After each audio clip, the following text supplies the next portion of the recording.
Ok, hoy vamos a continuar con nuestra serie de sermones en Juan. La semana pasada hicimos una pausa cuando estuvimos viendo esas 6 marcas de un cristiano maduro. Y hoy vamos a continuar con el capítulo 6 del Evangelio de Juan. Hace 2 semanas estuvimos terminando de estudiar el capítulo 5 y ahí vimos ese discurso en el que Jesús nos hablaba de para qué vino, de cuál fue el propósito de su venida. Y vimos que básicamente Él es Dios y que fue enviado por el Padre específicamente para hacer su voluntad. Él vino solamente a hacer la voluntad del Padre. ¿Y cuál es la voluntad del Padre? Rescatar de la muerte, dar vida a quienes escuchen la voz de Jesús, a quienes escuchen lo que Él dijo y crean en que Él lo envió aquí al mundo para dar su vida en la cruz y pagar el precio por nuestros pecados. Vimos que Él fue muy claro al decir que quienes escuchen y crean no serán juzgados y pasarán de la muerte a la vida, pero quienes no escuchen, quienes no crean en el Padre que envió a Cristo a hacer su obra en la cruz y no confíen en Él, serán juzgados y serán condenados. Hoy vamos a, como les dije, comenzar con el capítulo siguiente, con el capítulo 6, y quiero que mantengamos esta idea del capítulo 5 en mente cuando vayamos leyendo el texto. En este pasaje hoy vamos a ver 2 de las 7 señales que Juan nos presenta en el Evangelio. 2 de las 7 señales de Jesús que Juan reseña durante el Evangelio. Son 2 señales que hemos escuchado muchas veces. Y como hemos dicho antes, el propósito de Dios con estos milagros, y es por eso que Juan les llama señales, es mostrarnos algo. No es sencillamente que veamos el poder de Dios o que nos maravillemos delante del poder de Dios. El Señor tenía un propósito al hacer estas cosas. El Señor tenía un propósito. Una señal debe dirigir nuestra mirada hacia algo, hacia una verdad que Dios está revelando a su pueblo. Y es por eso que Juan les llama señales. Y lo que vamos a hacer hoy es ver de forma global, de forma general, estas 2 señales. La idea es que podamos ver el propósito de ambas señales en función de, como les dije, eso que vimos en el capítulo 5, de cuál fue el propósito del ministerio de Jesús, de para qué vino Él a este mundo. Y una vez que veamos estas señales en función de ese propósito, vamos a ver cómo reaccionó la audiencia directa de Jesús, cómo reaccionaron esos judíos en aquella época, esos que presenciaron esas maravillas, esos que vieron al Mesías en persona haciendo esos prodigios. La idea final hoy es que aprendamos la lección de lo que aquel pueblo ciego no pudo ver. Hoy vamos a ver 2 señales, pero vamos también a ver un pueblo ciego que no logró ver esas señales. Vamos a abrir nuestras Biblias en Juan 6. Vamos a ver un pasaje largo, versículos 1 al 34. Y como dije, es un texto que tiene un propósito específico. Si nosotros separamos esto por secciones y nos concentramos en los detalles, nos vamos a perder el mensaje general de lo que Él está comunicando. Nos vamos a ver el pasaje completo. Una vez que veamos esto, las próximas 2 semanas vamos a ver dos discursos que le siguen a estas 2 señales y a la reacción del pueblo, pero que también están ligados a la misma línea de pensamiento, lo que Jesús está comunicando con estas 2 señales. Vamos a ir primero en estos versículos a ver las 2 señales, y luego vamos a ver cómo reacciona el pueblo, cómo el Señor los confronta y cuáles son las lecciones que tenemos que aprender de ahí. Vamos a comenzar viendo las señales. Y la primera es la multiplicación de los peces y los panes, la multiplicación de los alimentos. Vamos a comenzar leyendo en el versículo 1. Algún tiempo después, Jesús se fue a la otra orilla del mar de Galilea o de Tiberíades, y mucha gente lo seguía porque veían las señales milagrosas que hacía en los enfermos. Antes de continuar leyendo, quisiera resaltar algo. La gente lo venía siguiendo porque veían las señales milagrosas que hacía. La gente estaba viendo lo que Él venía haciendo. La gente veía las señales, la gente veía los milagros y lo seguía por los milagros que venían haciendo. Continuamos en el versículo 3. Entonces, subió Jesús a una colina y se sentó con sus discípulos.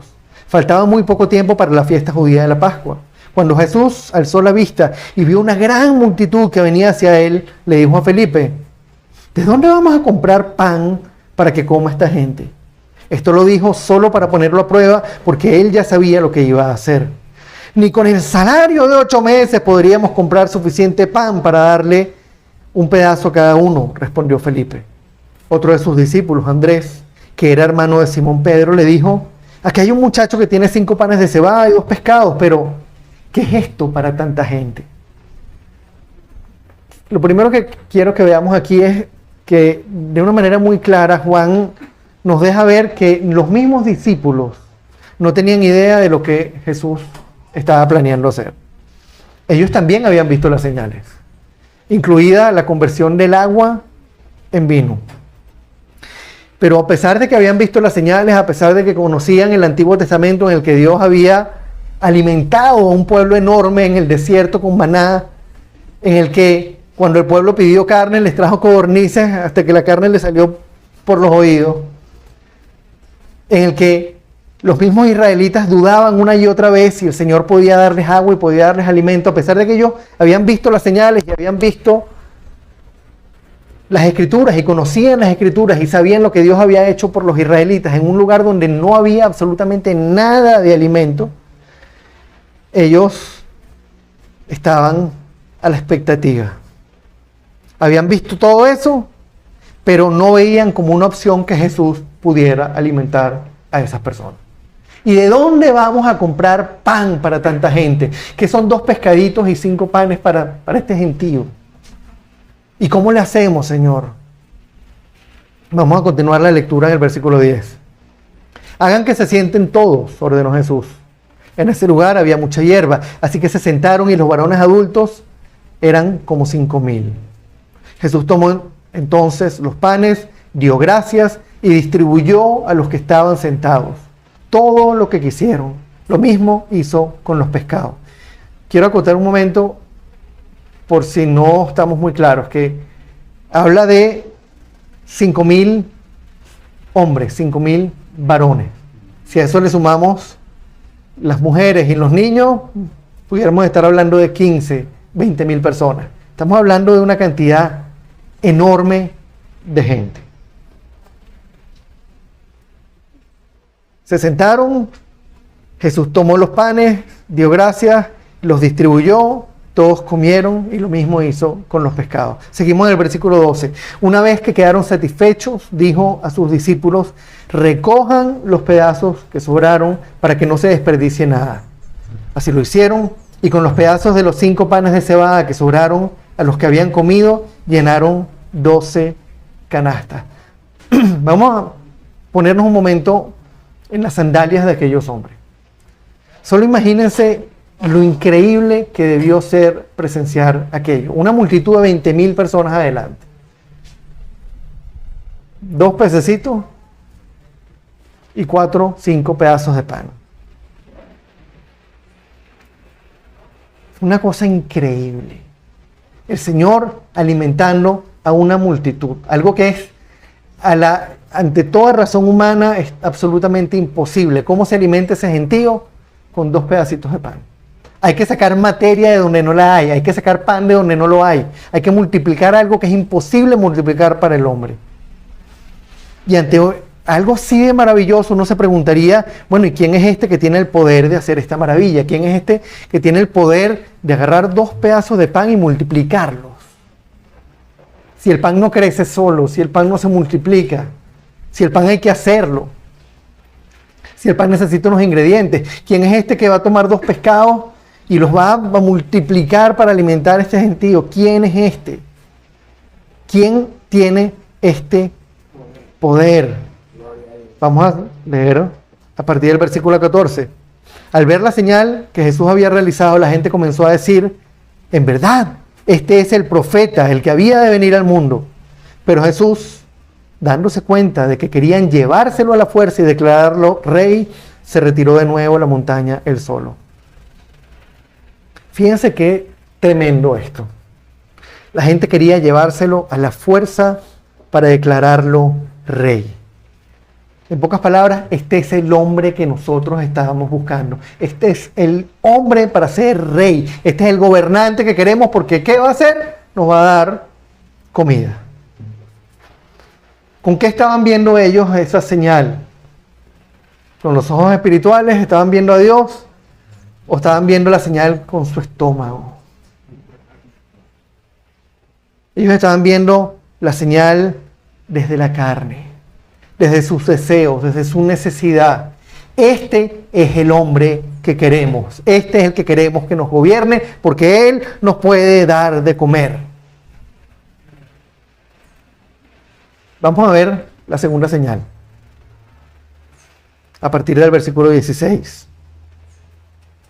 Cuando ya anochecía, sus discípulos bajaron al lago, subieron a una barca y comenzaron a cruzar el lago en dirección a Capernaum. Para entonces ya había oscurecido y Jesús todavía no se les había unido. Por causa del viento, del fuerte viento que soplaba, el lago estaba picado. Habrían remado unos 5 o 6 kilómetros cuando vieron que Jesús se acercaba a la barca caminando sobre el agua y se asustaron. Pero Él les dijo, no tengan miedo que soy yo. Así que sus discípulos se dispusieron a recibirlo a bordo y enseguida la barca llegó a la otra orilla donde se dirigían. Jesús se dio cuenta de que querían llevárselo a la fuerza para nombrarlo rey. Se fue solo a la montaña. Sus discípulos subieron a una barca y comenzaron a cruzar el lago. ¿Por qué no esperaron a Jesús? No tenemos ni idea. Tomaron la barca y se fueron. El lago estaba picado. Cuando ya casi habían cruzado el lago, casi habían llegado a la otra orilla, habían avanzado unos 5 o 6 kilómetros, Jesús los alcanzó caminando sobre el agua. Y es interesante porque Juan nos dice que se asustaron, pero apenas vieron que era Él, se dispusieron a recibirlo, se tranquilizaron, lo recibieron en la barca y llegaron a la otra orilla. De nuevo quisiera que nos pusiéramos un momento en las sandalias de esos discípulos. ¿Qué sentiríamos nosotros? ¿Qué pensaríamos nosotros hoy si vemos a alguien caminando sobre el agua? Definitivamente sorpresa, asombro, wow. Todos nosotros nos hemos metido al agua, ¿verdad? Todos nosotros nos hemos hundido en el agua.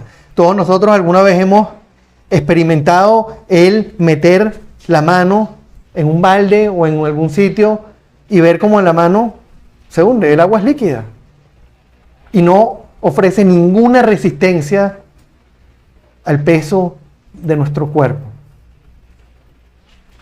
Sin embargo, a pesar de que el mar estaba, de que el agua estaba picada, ni siquiera era que estaba cristalina, estaba picada, y ellos habían pasado ya unas cuantas horas ahí remando, Jesús se acercó caminando, y había caminado no unos pasitos, había caminado casi 6 kilómetros. Y sabemos que 6 kilómetros no es una distancia enorme, pero son 6 kilómetros. O sea, 6 kilómetros corriendo duro, eso es media hora. 25 minutos, media hora, dándole. Hay que imaginarse Jesús caminando toda esa distancia sobre el agua, no dando unos pasitos. Ellos habían ya cruzado el lago y de repente ven que Jesús se acerca. Y lo que Juan nos dice es que se asustaron. No menciona que se sorprendieron, no menciona que se asombraron, nos dice que se asustaron. ¿Qué es esto? Pero apenas vieron que se trataba de Él, apenas les dijo, no se asusten que soy yo, lo recibieron en la barca y se quedaron tranquilos. No les dijo tengan fe, no les dijo, Juan no menciona esos otros detalles, eso lo menciona en otros evangelios. Pero lo que Juan nos está queriendo señalar es algo diferente. Fíjense que él aborda este pasaje, aborda esta señal de una manera diferente como lo abordan otros evangelios. Lo único que nos dice es que se asustaron. Pero no nos habla de asombro, no nos habla de... Tampoco menciona que Pedro caminó sobre el agua también, solamente que se asustaron, pero cuando él les dijo tranquilo que soy yo, inmediatamente lo recibieron y llegaron a la otra orilla. Casi que diera la impresión de que Juan no enfatizó lo suficiente lo que estaba haciendo Jesús. Pudiéramos pensar que él no está enfatizando, wow, pero caminó sobre el agua, y no dice que se sorprendieron. Evidentemente Juan está queriendo mostrarnos algo. Evidentemente Juan está queriendo enfatizar algo, y ya viene con una línea desde que alimentó a los 5,000, porque para Juan esto no es vamos a ver más adelante, esto no es un pasaje aparte. El pasaje de la alimentación de los 5,000 no termina con la alimentación. La cosa sigue, porque todo lo que viene después empieza a hablar del pan de vida, el pan que bajó del cielo. Juan es evidente que nos está tratando de mostrar algo, y uno podría pensar que de alguna manera, frente al milagro que estos hombres acababan de presenciar de Jesús multiplicando los panes y los peces, ya nada podía asombrarlos. O sea, ya Jesús caminando sobre las aguas, ok. Ah, eres tú, ok. De ti nada nos sorprende. O de ti pudiéramos esperar cualquier cosa. No podemos decir a ciencia cierta porque Juan no da más detalle. Lo que sí podemos decir es que él respeta la línea de lo que viene ocurriendo. Y ante esto la pregunta que uno debe hacerse es, ¿qué tenían en común estas dos señales? ¿Por qué mezclar en la misma sección ambos pasajes sin dar una lección independiente para cada señal? ¿Qué tenían en común estas dos señales? Por un lado, unos trozos de pan, unos pocos peces, multiplicados de una manera asombrosa, milagrosa, para alimentar una multitud. Unos pedazos de material físico, siendo alterado, multiplicado, reproducido milagrosamente para hacer algo imposible. Por otro lado, el agua del lago, que es líquida y que no soporta el peso de un cuerpo, comportándose como si fuese una superficie sólida. De nuevo, la materia siendo alterada para hacer algo imposible. Y la pregunta es, ¿nosotros conocemos a alguien capaz de hacer algo como esto? Es evidente que no. O sea, la única manera en que una persona de alguna manera camine sobre el agua, se mueva sobre el agua, es yendo a una gran velocidad. Y el impulso dura poquito. O sea, para que una persona se mantenga sobre el agua, tiene que alterar las propiedades del elemento.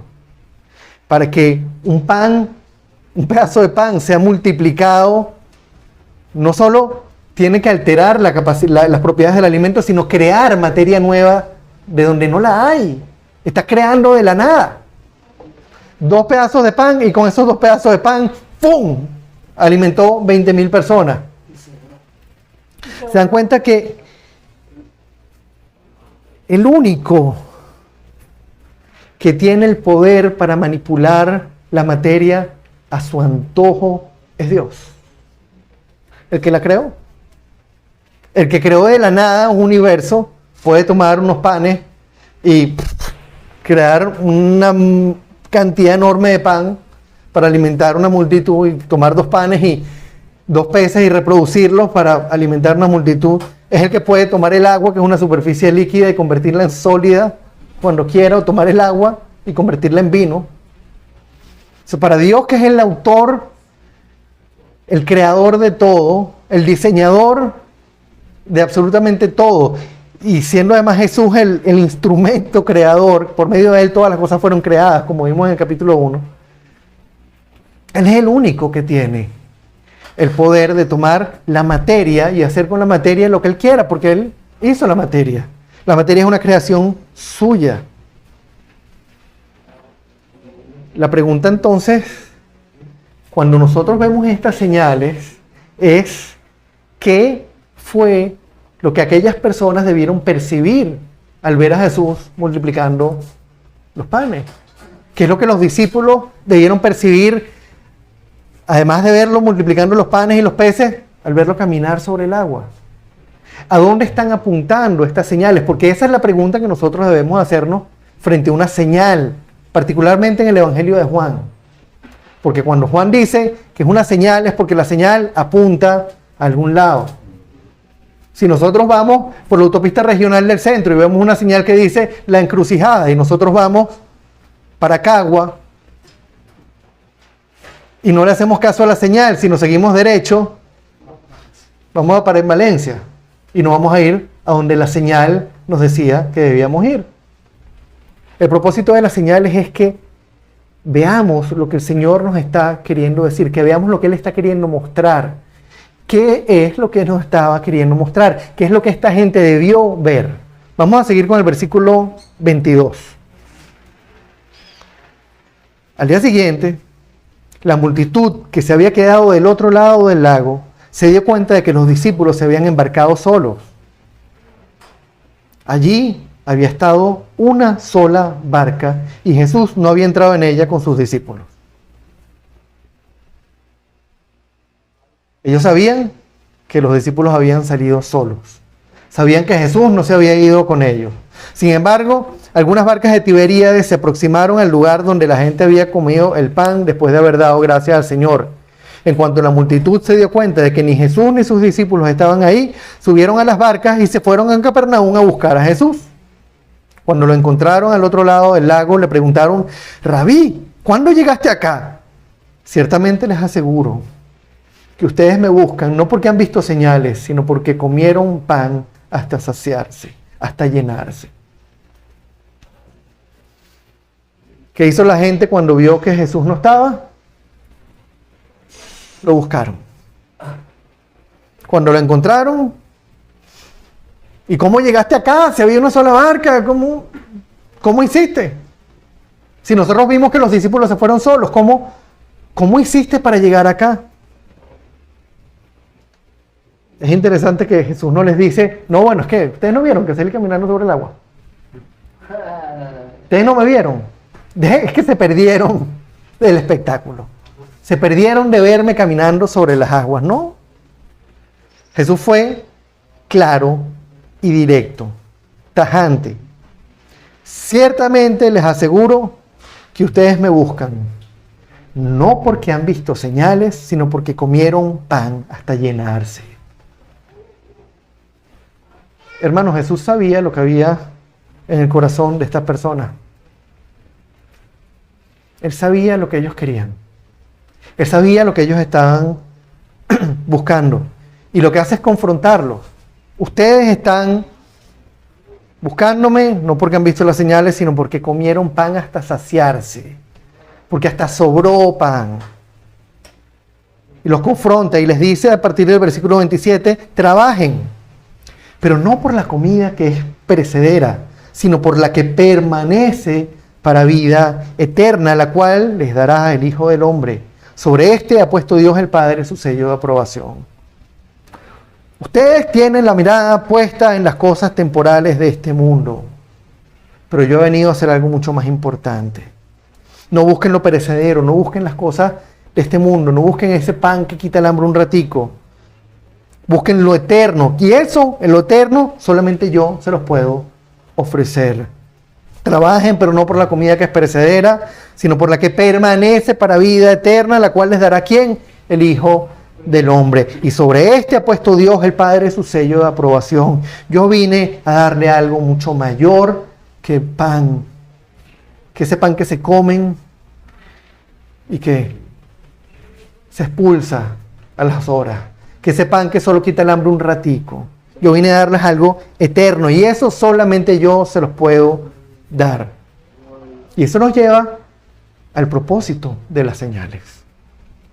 El versículo 28 y 29. Cuando Jesús les dice, trabajen, pero por el pan, trabajen no por el pan que perece, sino por el que permanece para vida eterna, ellos dicen, ¿y qué tenemos que hacer para realizar las obras que Dios exige? ¿Qué tenemos que hacer? Frente a esta exhortación, busquen lo eterno. Ellos preguntan, ¿y qué tenemos que hacer para hacer lo que Dios exige? ¿Qué tenemos que hacer para buscar lo eterno? ¿Qué diría la mayoría de las personas hoy? ¿Qué tenemos que hacer para buscar, para hacer las obras que Dios exige? ¿Qué diría la gente desde su realidad religiosa? Probablemente dirían, bueno, hay que portarse bien, hay que hacer buenas obras, hay que cumplir los mandamientos, hay que ser bueno con el prójimo, hay que dar el diezmo, hay que ir al templo todas las semanas, hay que hacer esto, y hay que hacer esto, y hay que hacer esto, y hay que hacer esto, y hay que hacer esto, y nos darían toda una lista de lo que tenemos que hacer. Les pregunto, ¿qué les diríamos nosotros? ¿Cómo contestaríamos nosotros esa pregunta? ¿Qué tenemos que hacer para hacer las obras que Dios exige? ¿Qué tenemos que hacer? Creer. Versículo 29 dice, esta es la obra de Dios. Que crean en aquel a quien Él envió, respondió Jesús. Déjenme leer el 28 y el 29 juntos. ¿Qué tenemos que hacer para realizar las obras que Dios exige? Le preguntaron. Esta es la obra de Dios. Que crean en aquel a quien Él envió, respondió Jesús. Esta es la obra de Dios. Que crean en mí. Que crean. Les pregunto, ¿cuál fue entonces el propósito de aquellas señales que Jesús hizo ese día? ¿Qué es lo que Él estaba buscando? La respuesta es clara. Que crean en aquel a quien Dios envió. Que crean en aquel a quien Dios envió. La pregunta es cómo respondieron aquellas personas que vieron las señales frente a esas señales. Aquellos que comieron de ese pan, aquellos que comieron de esos peces, aquellos que se asombraron porque Jesús cruzó el lago y ellos no saben cómo. Aquellos que lo seguían por las señales, ¿cómo respondieron frente a esas señales? Creyeron en Él, creyeron en quien el Padre había enviado. ¿Qué creyeron? Vamos a seguir leyendo a partir del versículo 30. Déjenme tomar la lectura desde el versículo 29. Esta es la obra de Dios, que crean en aquel a quien Él envió. ¿Y qué señales harás para que las veas, para que las veamos y te creamos? ¿Qué pueden hacer?, insistieron ellos. Nuestros antepasados comieron el maná en el desierto, como está escrito, pan del cielo les dio a comer. Jesús les dice, esta es la obra de Dios, que crean en aquel a quien Él envió, y ellos le dicen, ¿y qué señal harás para que te veamos, para que las veamos y te creamos? Lo seguían porque habían visto las señales. Habían comido pan y pescado hasta saciarse. Había sobrado, pero querían más señales. ¿Y qué señal harás para que te creamos? Nuestros antepasados comieron pan del cielo. ¿Se dan cuenta de lo tremenda de esta reacción? El Señor les dice, ciertamente les aseguro que no fue Moisés el que les dio a ustedes el pan del cielo. El que da el verdadero pan del cielo es mi Padre. El pan de Dios es el que baja del cielo y da vida al mundo. Señor, pidieron, danos siempre de ese pan. ¿Pero qué pan estaban pidiendo ellos? Pan como el que acababan de comer. Pan del que llenaba la panza. El pan que quitaba el hambre. Y en vez de ver hacia Dios, en vez de ver al que Él había enviado, estaban viendo hacia sus estómagos. Estaban viendo hacia sus necesidades. Cuando Él les dijo, el verdadero pan del cielo lo da mi Padre, y ese pan de vida, y ese pan da vida al mundo, ellos no fueron capaces de ver que el pan de vida del que Él les estaba hablando no era el pan que ellos estaban pidiendo, no era el pan que ellos acababan de comer, no era el pan físico, el pan de cebada, no eran esos peces que se habían reproducido, que el Señor había multiplicado. En vez de ver hacia Dios, que era hacia donde apuntaban las señales, ellos estaban mirando hacia sí mismos, hacia las cosas perecederas de este mundo, hacia lo que ellos querían, hacia lo que ellos necesitaban, hacia lo que ellos soñaban. ¿Se dan cuenta de lo tremendo de todo lo que el Señor nos viene presentando aquí? Aquellos hombres tenían delante de ellos, ahí, lo habían visto, lo habían tocado, habían comido de eso. Las evidencias del Dios que tiene el poder para manipular y alterar la materia a su antojo, porque Él es el autor creador de todas las cosas. Él es el que hizo todo y tiene el poder para manipular y para hacer lo que quiera con la materia. Y Él mismo les dijo, probándoles, miren, yo soy Dios. Les dice, trabajen, pero no por las cosas perecederas de este mundo, sino por las eternas. Y la manera en que van a trabajar por esas cosas es creyendo en aquel en quien Él envió. Crean en mí y harán las obras del que me envió. De manera más clara no se lo puedo decir. Hacer la obra de Dios se resumía en creer en Él, en poner la mirada en Él, en lo que Él vino a hacer. Y como vimos hace 2 semanas, por eso les dije, mantengan en mente lo que Jesús vino a hacer. Él fue enviado por el Padre a hacer su voluntad. Él vino a rescatar de la muerte, a dar vida a quienes escuchen su voz, a quienes escuchen lo que Él dijo, a los que crean, a dar vida a los que crean que Dios lo envió al mundo a entregar su vida en la cruz. Quienes escuchen pasarán de la muerte a la vida, pero quienes no escuchen permanecerán en condenación. Hermanos, el propósito de estas señales es que creamos en Él. El propósito cuando leemos estas cosas en la palabra es que creamos en Él. No en que Él nos puede dar las cosas materiales que nosotros queremos, no en que Él nos puede dar la sanidad que queremos, no en que Él nos puede llenar la barriga con comida, no en que Él puede llenar la nevera por el mes entero, no en que Él puede darnos una vida próspera y feliz. El propósito de las señales es que creamos en Él. Esto no se trata, hermanos, de comer, esto no se trata de beber, de vestir, de si comemos o no comemos, vestimos o no vestimos. Se trata de pasar de la muerte a la vida. De tener vida eterna con Dios o de estar condenados por la eternidad. Es algo muchísimo más grande. Comer o no comer, pasa el ratico. El plato de comida lo botamos al rato cuando vamos al baño. El hambre que se sació regresa al rato. Jesús vino a hacer algo muchísimo mayor. No importa cuánto comamos, no importa cuántas veces seamos sanados en esta vida, si hay algo cierto es que todos vamos a terminar ¿dónde? En la tumba. O cremados en una cajita. Este cuerpo se va deteriorando, queramos o no queramos. Y lo que Jesús vino a hacer trasciende esto. Pero esta gente, ¿dónde tenía puesta la mirada?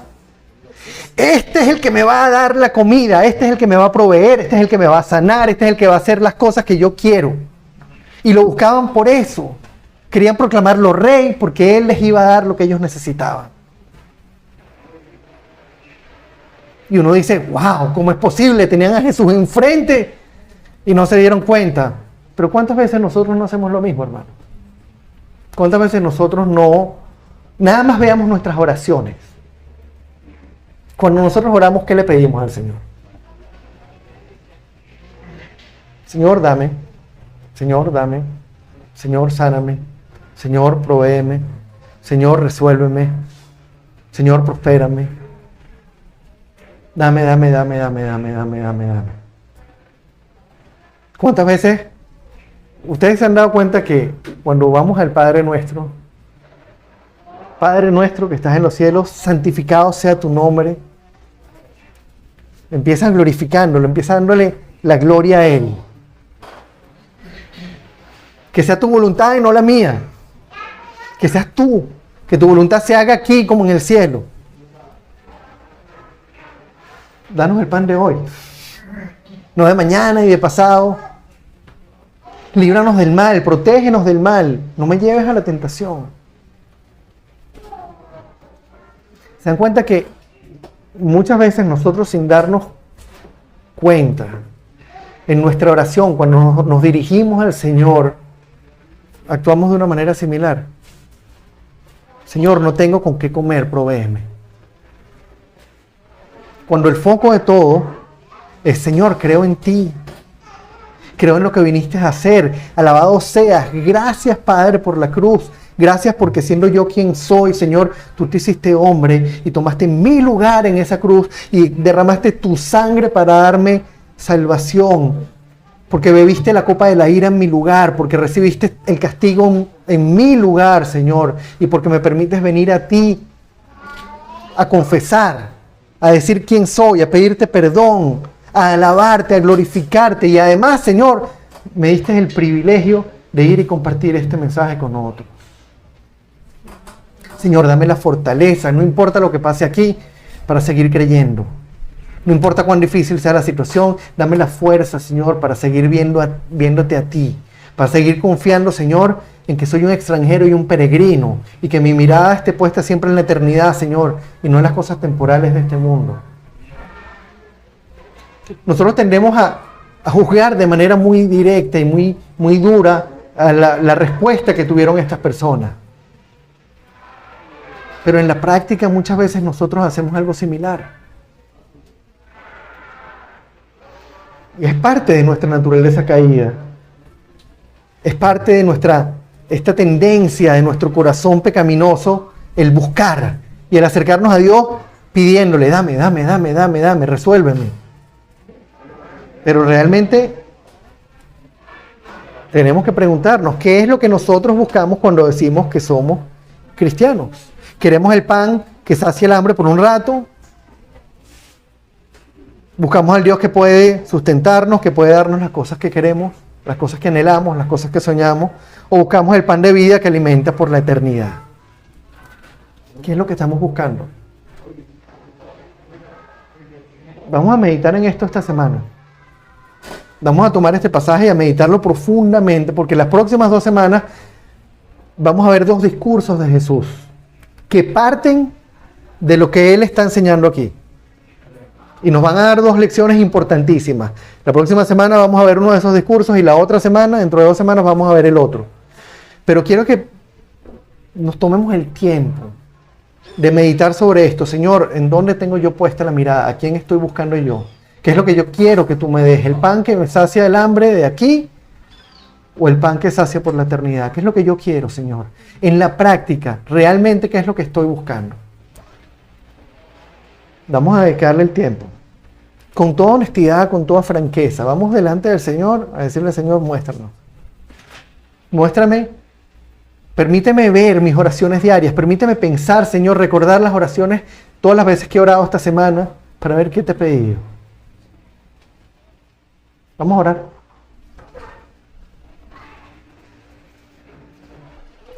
Señor, cuando leemos un pasaje como este, Padre, y nos ponemos en las sandalias de aquellos hombres, Señor, pensamos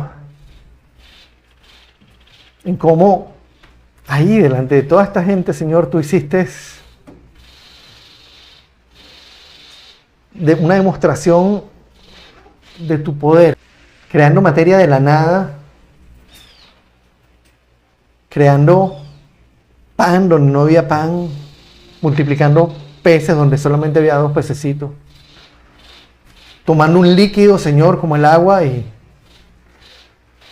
no congelándolo para hacerlo sólido, sino un mar picado, Señor, sobre el que navegaba una barca, un líquido, Señor, en el que cualquiera se hundiría, y tú, Señor, manipulaste las propiedades de ese elemento para caminar sobre él como que fuera un sólido. Y demostraste, Señor, de una manera tremenda que tú eres el dueño, el creador absoluto de todas las cosas y que tienes autoridad sobre todo, Señor. Que puedes manipular la materia como tú quieras, que tienes el poder sobre todas las cosas, Señor. Padre, aquellos hombres que vieron eso, Señor, en lugar de maravillarse delante de ti, y a pesar de que viendo las evidencias de que tú tenías el poder para proveer y para manipular y para alterar la realidad a tu antojo, en lugar, Señor, de pedir, llévanos a ti, muéstranos quién eres, lo que pidieron fue, danos más de ese pan, danos de comer, haz lo que nosotros queremos que hagas, provéenos. Señor, esta es una lección para nosotros durísima, porque muchas veces nosotros, sabiendo que tú tienes el poder de hacerlo todo, Señor, nos enfocamos más en lo que tú nos puedes dar, en lo que tú puedes hacer en nuestra vida, en la sanidad que nos puedes dar, que en lo que tú viniste a hacer, Señor, que no está basado en esta vida, porque aquí todos moriremos, Señor. Pero es una muerte que es una transición realmente, porque quien muere en ti lo que hace es mudarse a un nuevo hogar, Señor. Ayúdanos, Padre, a vernos reflejados en esta lección que hemos visto hoy, Señor. Ya que nuestra respuesta frente a tu maravilloso poder no sea dame, sino santifícame, transfórmame, cámbiame, fortaléceme. Haz de mí, Señor, un siervo realmente sujeto a tu voluntad, un siervo dispuesto a sacrificarse por otros, un siervo dispuesto a hacer lo que sea para que tu nombre sea glorificado, Señor. Te damos las gracias, Padre, por un pasaje como este, Señor. Te pedimos que nos lleves de la mano esta semana a entenderlo más, a vernos nosotros reflejados ahí, para que la próxima semana, cuando sigamos estudiando este capítulo, Señor, seamos llevados por ti a tener una comprensión más profunda, Padre, de lo que realmente significa el pan del cielo. Te damos el honor, te damos la gloria y ponemos nuestras vidas delante de ti, Señor, confiando en que solamente tú, Señor, eres el autor, el dueño de absolutamente todas las cosas, que solamente tú eres el consumador de nuestra salvación y que solamente en ti, Señor, podemos caminar para ser esos siervos fieles que tú quieres que seamos. En nombre de Cristo oramos, Señor. Amén y amén.